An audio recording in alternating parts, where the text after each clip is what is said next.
of holies with its concealing veil, and the only sacrifice offered was the sacrifice of praise. Now remember, this is the change between how the tabernacle was built by Moses in Moses' time, and then when David got on the scene, and when David went and got the ark, of covenant, and then when he went and put it into his temple, or what we say, or the tent of the tabernacle, all those things that was being pushed to and for, and how it was set, and the tent was with Moses, it was a little different when it comes through David, because David did not have all of those particular things in his place or his tent. It was pretty much an open sanctuary I'm looking at in the word. It was a little bit wider open. It wasn't a rule of thumb in how you go in and how you move and how you function. Now it was a more opportunity for particulars to have freedom into how they entered into the court without going under a veil to get into it. It was a big difference once the tabernacle was stolen, and then it was back into the hands of the Israelites in David's time at this point. Okay. So now you're looking at the generation between Moshe or Moses, and all the way here, we're going into another space with David. That was a big difference in between time. Okay. So let's keep going here. All right. So now it says that in this essence, it says, the window lasted 40 years until Solomon's temple was built. Then the window was closed and the Ark of Covenant was transferred to Solomon's temple. The animal sacrifices were resumed. So a period of time, the things that they were doing in Moshe's or Moses' temple, Moses' tent, they were doing sacrifices. They were doing many things. So for all that particular time, once it was stolen, because of Israelite sin, a lot of things have changed. I don't know if it was a feud because the Most High was very upset. And, these are the things that happen when we are in disobedience to the Most High, that the pattern in which things were displayed had to be, I guess, kind of disoriented or changed so that the person now that's receiving it has a different view. They were not in the same place Moses was. And the reason why I'm telling you this is because you got two different mindsets here. You have Moshe's mindset, but Moses' mindset did not all of a sudden become this way. Moses had a long process in becoming who he was. Moses was in fact a warrior, just like David was. But the Most High had to pretty much calm his spirit, humble him, put in him a shepherd's heart. He did not do the same thing for David at the time until David, who already started with a shepherd mindset, but he had a warrior's heart. He was a little bit different and in design, so David learned how to fight through shepherding, and Moses learned how to be humbled through shepherding. So Moses knew how to fight from the beginning, and David was becoming of a fighter through the same shepherding. So there was two different ways and how they were displaying their leadership. And I just wanted to, pretty much bring that up so we can look at it in that essence. So those are two different ways in how the temple of Yah was being displayed, or the tent of Yah was being displayed at that time. So we'll just keep going. Okay, so now we're going to look at Solomon's temple. Solomon's temple was designed much like Moshe's tabernacle. It was to have been the final residence of the Ark of Covenant. The staff for moving the ark was taken away. This was a permanent dwelling made of marble and gold, not a temporary tent. It no longer was just kind of laid back and the way things were, and they were still in the mindset of traveling. never knew where they were going to go, never knew what was going to happen. So all this time, the tabernacle was moved from here to there. As the tent moved, the tabernacle moved, the Ark of Covenant, went along with it. But now here's Solomon on the scene.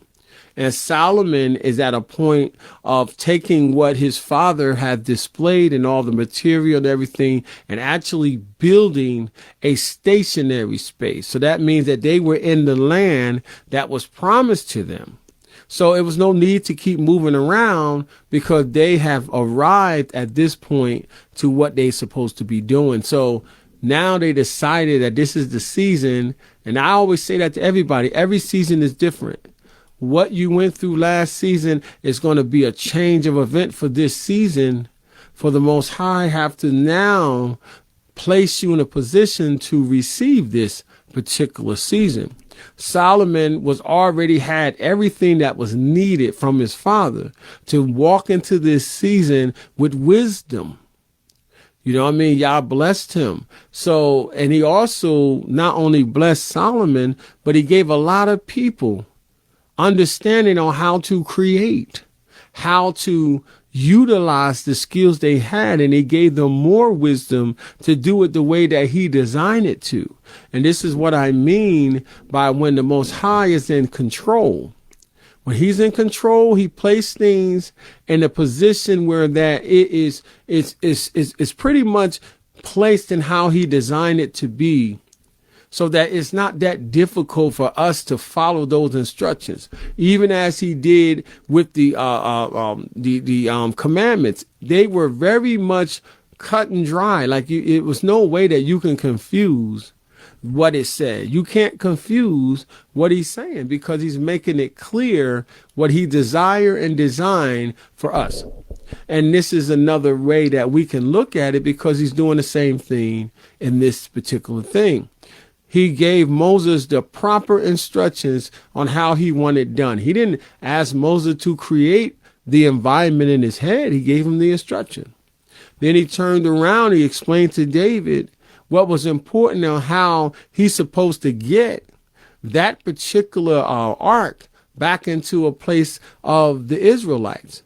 And anybody that wasn't a particular person or a priest, they were not allowed to touch the Ark of the Covenant. I know that's a long story and read, but I just want to give you understanding. So when you are in a position and you are in a place where the Most High send you, then it's that season for you to do particular things. So once it got to David's household and everything around David was being blessed because he was carrying the very ark, the very power, the very understanding that they needed. The scroll was in there. They had many different things for the purpose of them to walk rightly with the Most High. Now here it is, Solomon at this point, who had all these things done for him. He had to do nothing. He had to do nothing at this point other than to follow whatever instructions that was laid before him. And this is very important that we understand. Don't add nothing that don't need to be added. Don't take away nothing that don't need to be taken away. Like we have to remember that as we are in worship to the Most High, how he set the record and how he want you to be in the spirit realm. You have to remember that he's the one that makes the decision, not us. So I just wanted to bring that to our attention. Let's continue.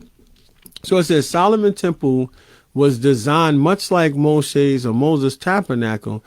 It was to have been the final residence of the Ark of Covenant. The staff for moving the ark was taken away.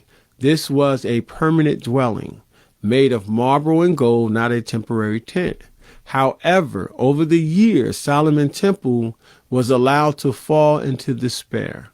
When Israel was defeated and foreign kings would demand high tributes to be paid, the golden vessel kings would demand high tributes to be paid, and the golden vessel was taken from the temple to meet these demands. The gold was stripped from the walls, column, and doors. And at one time, Manasseh built altars to false Elohims in the temple. Huts was built to house the Sodomites. Activities in the temple courts and sacred horses were stabled in the inner court. Finally, Solomon's temple was completely destroyed by the Chaldeans, who took everything of value to Babylon and then burned the temple to the ground. So there was a lot of things going on. Now, this temple was built this is Zerubbabel's temple. This temple was built about 520 BC and was not as grand as Solomon's temple, but was larger. It lacked much of the furniture which was in Solomon's temple. The Ark of the Covenant had been lost. They lost the Ark of the Covenant. Now, as you can see, I'm not saying I don't know who reads these stories of Solomon and his history. Maybe somebody do, maybe somebody don't. I cannot tell you. Some people would read it, some people won't. But Solomon was a very hard-headed king. Just because the Most High blessed him with wisdom didn't mean he had a lot of common sense, because he wanted to be very much in a lustful mindset. He was very lustful.